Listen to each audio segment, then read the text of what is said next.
T20 Kannada ವಾಹಿನಿಗೆ ಸ್ವಾಗತ. ಮಾಜಿ ಪ್ರಧಾನಿ ದಿವಂಗತ ನೆಹರು ಅವರು 1964ರಲ್ಲಿ ಈ ಕುರಿತು ಕಲ್ಪನೆ ಮಾಡಿದ್ರು. ಈಗ ಇದು ಯಾವ ರೀತಿ ಇದೆ ಗೊತ್ತಿಲ್ಲ ಎಂದು ಒನ್ ನೇಷನ್ ಒನ್ ಎಲೆಕ್ಷನ್ ವಿಚಾರವಾಗಿ ಸಚಿವ ಸಂತೋಷ್ ಲಾಡ್ ಹೇಳಿಕೆ ಕೊಟ್ಟಿದ್ದಾರೆ. ಬೆಳಗಾವಿಯಲ್ಲಿ ಮಾಧ್ಯಮಗಳ ಜೊತೆ ಮಾತನಾಡಿದ್ರು. ಡಿಜಿಟಲ್ ಮಾಧ್ಯಮ ಕೋಲೋ ಇಂಡಿಯಾ, ಮೇಕ್ ಇನ್ ಇಂಡಿಯಾ ಘೋಷಣೆಗಳಾಗಿದೆ. ಜಿಎಸ್ಟಿ ಘೋಷಣೆ ಮಾಡಿದ್ರು, ಆದರೆ ಘೋಷಣೆಗಳ ಪರಿಣಾಮ ಏನಾಗಿದೆ ಅಂತ ಹೇಳಲಿ, ಇವುಗಳ ಮೇಲೆ ಅಭಿವೃದ್ಧಿ ಏನಾಗಿದೆ ಅಂತ ಹೇಳಲಿ, ಮೇಕ್ ಇನ್ ಇಂಡಿಯಾ ಏನಾಯಿತು ಅಂತ ಸಂತೋಷ್ ಲಾಡ್ ಪ್ರಶ್ನೆ ಮಾಡಿದ್ದಾರೆ. One nation one election slogan ಆಗಬಾರದು, ಇದು ಪ್ರಚಾರ ಆಗಬಾರದು, ಏನು ಮಾಡ್ತಾರೆ ಹೇಳಲಿ. 11 ವರ್ಷಗಳಿಂದ ಇದೇ ನಡೆಸ್ತಾ ಇದೆ ಎಂದು ಪರೋಕ್ಷವಾಗಿ ಮೋದಿ ಸರ್ಕಾರದ ವಿರುದ್ಧ ವಾಗ್ದಾಳಿ ಮಾಡಿದ್ದಾರೆ.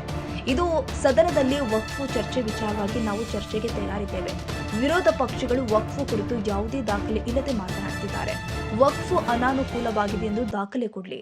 ಬಿಜೆಪಿ ಸರ್ಕಾರದ ಅವಧಿಯಲ್ಲಿ 4500ಕ್ಕೂ ಅಧಿಕ ಆಸ್ತಿ ವಕ್ಫ್ ಮಾಡಿದ್ದಾರೆ ಎಂದಿದ್ದಾರೆ.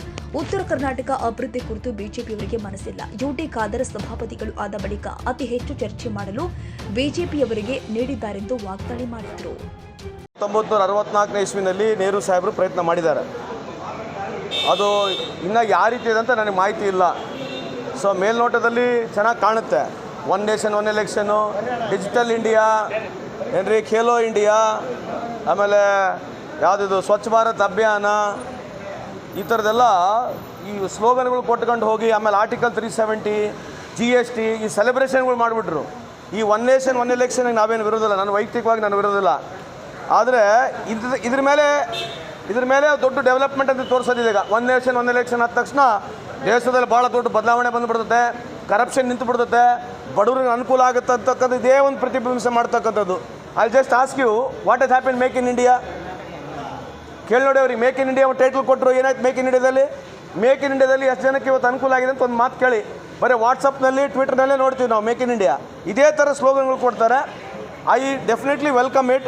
I don't know how it can be implemented, ಅದ್ರ ಬಗ್ಗೆ ನನಗೆ ಮಾಹಿತಿ ಇಲ್ಲ. ಆದರೆ ಇದು ಆಲ್ರೆಡಿ ಮೊದಲೇ ಪ್ರಯತ್ನ ಮಾಡಿರ್ತಕ್ಕಂಥದ್ದು. ಇದ್ರ ಬಗ್ಗೆ ಮಾತಾಡಲ್ಲ ಅವರು. ಇದು ಏನೋ ಹೊಸದಾಗಿ ಭಾಳ ವಿಭಿನ್ನವಾಗಿ ಮಾಡಿರ್ತಕ್ಕಂಥದ್ದು. ಈ ಥರ ಪಬ್ಲಿಸಿಟಿ ಚಾಲೂ ಮಾಡ್ತಾರೆ. Let us see how it is going to be. Nehru ಅವ್ರದ್ದು ಕಾಪಿ ಮಾಡಿದ್ದಾರೆ ಅಂತ ಕಾಪಿ ಮಾಡೋರು ಅಂತ ಹೇಳಿಲ್ಲ, ಈ ಒಂದು ಪ್ರಯತ್ನ ಆಗಿದೆ ಅಂತ ಹೇಳಿ. ಸರ್ಕಾರಗಳೆಲ್ಲ ಕಾಪಿನೇ ಮಾಡಬೇಕಾಗತ್ತೆ. We are all in democratic system. ಡೆಮೋಕ್ರಸಿನಲ್ಲಿ ಯಾರೇ ಒಬ್ಬರು ದೇವರನ್ನು ನಡೆಸೋಕ್ಕಾಗಲ್ಲ. ನಾವು 3 ಟೈರ್ ಸಿಸ್ಟಮಲ್ಲಿ ಇದ್ದೀವಿ. ನಾವು ಯೂನಿಯನ್ ಆಫ್ ಸ್ಟೇಟ್ಸ್ ಇದ್ದೀವಿ. ಸ್ಟೇಟ್ಗಳೇ ಬೇರೆ ರೀತಿ ನಡೀತವೆ, ಸೆಂಟ್ರಲ್ ಬೇರೆ ರೀತಿ ನಡೀತವೆ. ಯಾರೋ ಒಬ್ಬರು ಮೇಲೆ ಇದ್ದಾರೆ, ಅಲ್ಲಿದ್ದಾನೆ ಇಡೀ ದೇಶ ನಡೀತಕ್ಕಂಥದ್ದಲ್ಲ. ಎಲ್ಲರೂ ಸೇರಿದ್ರೆ ಒಕ್ಕೂಟ ವ್ಯವಸ್ಥೆ ಅಂತಂದ್ರೇನು? ಒಕ್ಕೂಟ ವ್ಯವಸ್ಥೆಯಲ್ಲಿ ನಾವೆಲ್ಲ ಸೇರಿದರೆ ದೇಶ ನಡೀತಕ್ಕಂಥದ್ದು. ಅದು 11 ವರ್ಷದಿಂದ ಇದನ್ನೇ ನಡೆಸಲಿ. ಅದಕ್ಕೆ ನಾನು ಅದ್ರ ಬಗ್ಗೆ ಜಾಸ್ತಿ ಮಾತನಾಡಕ್ಕೆ ಹೋಗಲ್ಲ. ಚರ್ಚೆ ಮಾಡೋಕ್ಕೆ ರೆಡಿ ಇದೀವಲ್ಲ. We are ready to any debate ಇದ್ದರೆ ಸರ್ಕಾರ ವಿ ಆರ್ ರೆಡಿ ಟು. ನಾವು ಅದನ್ನ ಯಾವುದೇ ಡಿಬೇಟ್ ಇದ್ದರೆ ಸ್ವಾಗತ ಮಾಡ್ತೀವಿ, ಚರ್ಚೆ ಇದ್ರೆ ಕೂಡ ಸ್ವಾಗತ ಮಾಡ್ತೀವಿ. ಅವ್ರಿಗೆ ಇಂಟ್ರೆಸ್ಟ್ ಇಲ್ಲಲ್ಲ. ಈಗ ನೀವು ಕೇಳಬೇಕಲ್ಲ, ಯಾಕೆ ವಕ್ಫ್ ಇಂಪಾರ್ಟೆಂಟ್ ಆಗಿ ತೊಗೊಳ್ತಿದ್ರಿ? ನಿಮಗೂ ಆದಷ್ಟು ಮಾಹಿತಿ ನಿಮಗಿದೆ. ಏನಂತದ್ದು ಏನು ಅಗಾತ ಏನಾಗಿದೆ, ಏನೇನು ಇದೆಯಾ? ಒಂದು ಡಾಕ್ಯುಮೆಂಟ್ ಇದೆಯಾ? ಇಷ್ಟುವರೆಗೆ ತಾವು ಕೊಟ್ಟಿದ್ದೀರಿ. ನಮ್ಮ ವಕ್ಫ್ನಲ್ಲಿ ವಿಚಾರದಲ್ಲಿ ಭಾಳ ಜನ ಮಾತಾಡಿದ್ದಾರೆ. ಒಬ್ಬರೇನೋ ನೇರವಾಗಿ ಡಾಕ್ಯುಮೆಂಟ್ ಕೊಟ್ಟಿದ್ದಾರೆ ನಿಮಗೆ ಇಲ್ಲಿವರೆಗೆ? ವಕ್ಫ್ಲಿಂದ ಹಿಂಗೆ ಅನಾನುಕೂಲ ಆಗಿದೆ ಅಂತ ಇಡೀ ಕರ್ನಾಟಕದ ಯಾವುದೋ ಒಂದು ಡಾಕ್ಯುಮೆಂಟ್ ಕೊಟ್ಟಿದ್ದಾರಾ? ನಿಮಗೆ ಪತ್ರಿಕಾ ಮಾಧ್ಯಮ ಕೊಡ್ಬೋದಲ್ಲ? ಇವತ್ತುವರೆಗೆ ಯಾಕೆ ಒಂದು ಡಾಕ್ಯುಮೆಂಟ್ ಕೊಟ್ಟಿಲ್ಲ? ಇವ್ರ ಕಾಲದಲ್ಲಿ 4567 ಇದೇ ಥರ ಮುಟೇಷನ್ ಚೇಂಜ್ ಆಗಿದ್ದಾವೆ ಇವ್ರ ಕಾಲದಲ್ಲಿ. ಅದ್ರ ಬಗ್ಗೆ ಚರ್ಚೆ ಮಾಡ್ತಾರಾ? ಇವ್ರ ಕಾಲದಲ್ಲಿ ಮಾಡಿರ್ತಕ್ಕಂಥದ್ದು ಬೇರೆ, ನಮ್ಮ ಕಾಲದಲ್ಲಿ ಮಾಡಿರ್ತಕ್ಕಂಥದ್ದು ಬೇರೆ ಆಗುತ್ತಾ? ಎಲ್ಲೇ ಈಗ ಬೆಳಗಾವಿ ಆದೇಶ ಆಲ್ಮೋಸ್ಟ್ ಒಂದು ವಾರ ಮುಗಿದೋಯ್ತು ಸರ್. ಬೆಳಗಾವಿ ಆಗಲಿ ಉತ್ತರ ಕನ್ನಡ ಬಗ್ಗೆ ಚರ್ಚೆನೇ ಆಗ್ತಾ ಇಲ್ಲ. ಅಲ್ಲ, ಅವ್ರಿಗೆ ಇಂಟ್ರೆಸ್ಟ್ ಇಲ್ಲ ಅಲ್ರಿ ಚರ್ಚೆ ಮಾಡೋಕ್ಕೆ. ಈ ಥರ ಅಸೆಂಬ್ಲಿ ನಾನು ನಿನ್ನೆ ಹೇಳ್ತಾ ಇದ್ದನಲ್ಲ, ಯುಟಿ ಖಾದರ್ ಸ್ಪೀಕರ್ ಆದ ನಂತರ ನಂಬರ್ ಆಫ್ ಅವರ್ಸ್ ಅವ್ರು ಎಷ್ಟು ಅವಕಾಶ ಮಾಡಿಕೊಟ್ಟಿದ್ದಾರೆ ಹೌಸಲ್ಲಿ ನೋಡಿ. ಯುಟಿ ಖಾದರ್ ನಮ್ಮ ಸ್ಪೀಕರು ಇಲ್ಲಿವರೆಗೆ ನಮ್ಮ ರಾಜ್ಯದ ಸ್ಪೀಕರ್ ಆಗಿದ ನಂತರ ಇವ್ರು ನಂಬರ್ ಆಫ್ ಅವರ್ಸ್ ಡಿಬೇಟಿಗೆ ಜಾಸ್ತಿ ಅವರ್ಸ್ ಕೊಟ್ಟಿರ್ತಕ್ಕಂಥದ್ದು ಇವರೇ. ಆಮೇಲೆ ನಮ್ಮ ಸರ್ಕಾರನೇ ಅಸೆಂಬ್ಲಿಗಳು ಜಾಸ್ತಿ ಕರೆದಿರ್ತಕ್ಕಂಥದ್ದು. ಡಿಬೇಟಿಗೆ ಕರೆಯೋದು ಬಿಟ್ಟರೆ ಇದನ್ನೆಲ್ಲ ಪೊಲಿಟಿಸೈಸ್ ಮಾಡಿದ್ರೆ ನಾವೇನು ಮಾಡೋಕ್ಕಾಗುತ್ತೆ?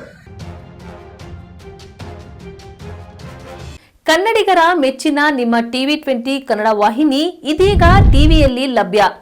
ಕರ್ನಾಟಕ ಮತ್ತು ದೇಶ ವಿದೇಶದ 360 ಡಿಗ್ರಿ ಸುದ್ದಿ ವಿವರವನ್ನ ಪಡೆಯುವುದಕ್ಕೆ ಟಿವಿ20 ವಾಹಿನಿಯನ್ನು ಲೈಕ್ ಮಾಡಿ, ವಿಡಿಯೋಗಳನ್ನು ಶೇರ್ ಮಾಡಿ, ಕಮೆಂಟ್ ಮಾಡಿ, ಸಬ್ಸ್ಕ್ರೈಬ್ ಮಾಡಿ.